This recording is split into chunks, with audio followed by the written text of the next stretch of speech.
Anjak piutang laporan jasa lembaga keuangan.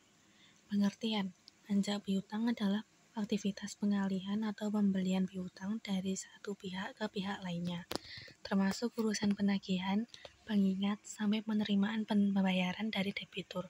Dan jika menurut OJK, anjak piutang adalah kegiatan pembiayaan jangka pendek dari pihak ketiga untuk penjual piutang, klien, agar segera menerima pencairan dari dana yang pernah dipinjamkannya. Dasar hukum anjak piutang mengacu pada Keputusan Presiden Nomor 61 Tahun 1988 Pasal 2 yang meresmikan anjak piutang factoring sebagai salah satu bidang usaha pembiayaan. Pasal tersebut kemudian diperkuat, yaitu Keputusan Menteri Keuangan Nomor 1251-KMK.031-1988 tentang ketentuan dan tata cara pelaksanaan lembaga pembiayaan. Selain dua peraturan di atas, terdapat beberapa dasar hukum anjak piutang lainnya, yaitu 1. Pasal 6 huruf I Undang-Undang Nomor 7 Tahun 1992 tentang Perbankan. 2.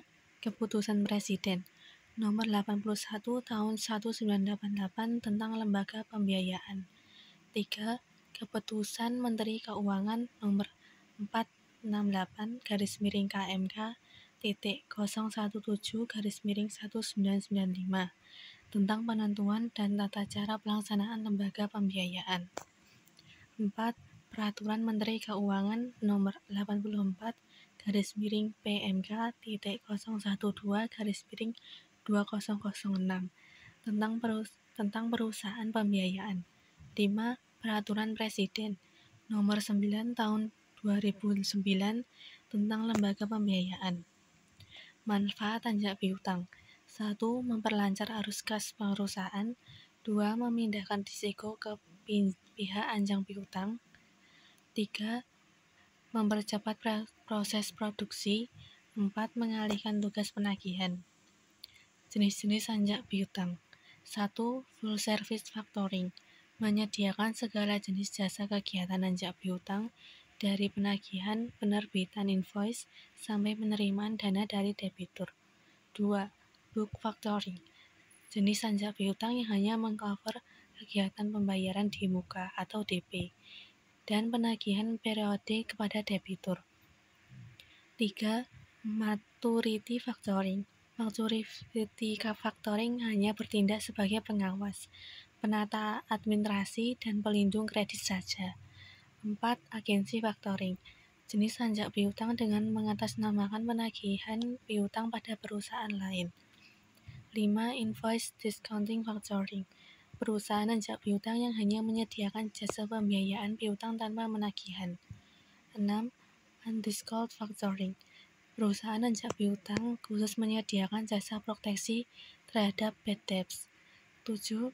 Recourse factoring, mirip dengan full service factoring, tapi recourse factoring tidak mau menerima perjanjian anjak piutang yang menyertakan bad debts. Metode pembayaran biaya. Service fee. Jika perusahaan anjak piutang memakai metode ini, maka Anda perlu memberikan pembayaran rutin atas jasa factoring. Sebagai contoh, Anda memakai jasa berbentuk agensi factoring. Setiap beberapa periode tertentu, Anda wajib memberikan service fee kepada perusahaan factoring yang jasanya Anda gunakan. Discount charge. Jika jasa factoring menetapkan metode discount charge, maka akan menerima pembayaran piutang setelah dikurangi oleh jasa factoring. Sebagai contoh, Anda melakukan penagihan piutang sebesar 100 juta melalui jasa factoring. Berdasarkan perjanjian anjak piutang di awal, jasa factoring akan menerima diskon charge sebesar 10% dari total nominal faktur. Dengan demikian, jasa factoring Anda akan menerima 10 juta dari total piutang. Terima kasih.